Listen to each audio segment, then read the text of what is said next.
John 17 verse 8. For the words which you gave me, I have given them.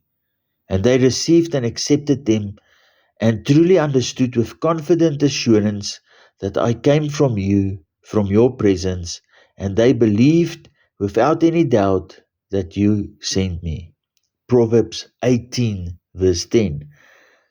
The name of the Lord is a strong tower.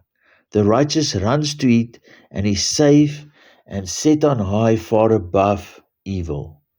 And Hebrews 4 verse 12 to 13. For the word of God is living and powerful and sharper than any two-edged sword, piercing even to the dividing asunder of both soul and spirit, and of both the joints and the marrow, and is able to discern the thoughts and intents of the heart.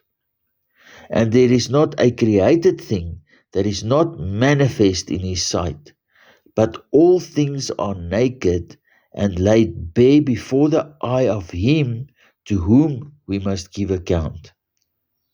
Father, every creature is visible for you. Thank you for sending Jesus. Thank you, Jesus, that you came. Let the overlays and the meditation of my heart be acceptable in your sight.